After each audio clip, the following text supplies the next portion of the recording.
Hello there, young explorers, and welcome to Twinkle Time. I'm Anne, your storyteller for today's enchanting story. In today's story, Piggybook, we will meet a very interesting family. So, let us begin. Mr. Piggot lived with his two sons, Simon and Patrick, in a nice house with a nice garden and a nice car in the nice garage. Inside the house was his wife. "Hurry up with the breakfast, dear," he called every morning before he went off to his very important job.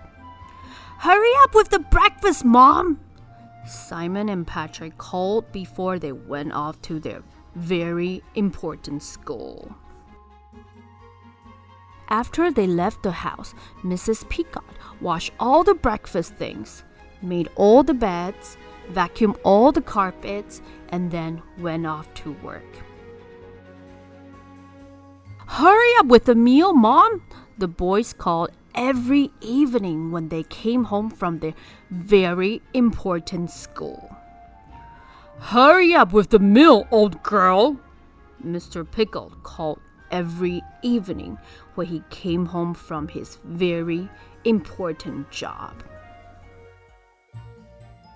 As soon as they had eaten, Mrs. Piggot washed the dishes, washed the clothes, did the ironing, and then cooked some more.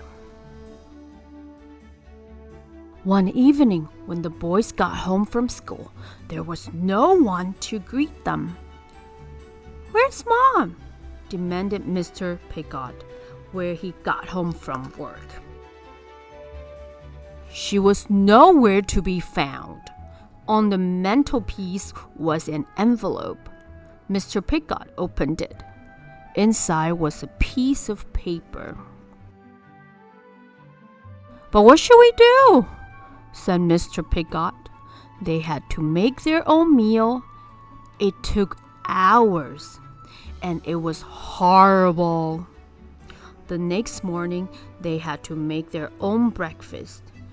It took hours, and it was horrible. The next day, and the next night, and the day after that, Mrs. Piggot was still not there. Mr. Piggot, Simon, and Patrick tried to take care of themselves. They never washed the dishes, they never washed their clothes. Soon the house was like a pigsty. "When is Mom coming home?" The boys squealed after another horrible meal. "How should I know?" Mr. Piggot grunted. They all became more and more grumpy. One night, there was nothing in the house for them to cook.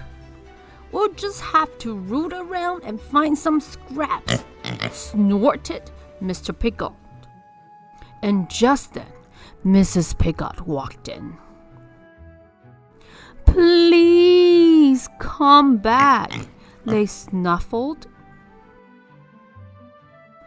So Mrs. Piggot stayed.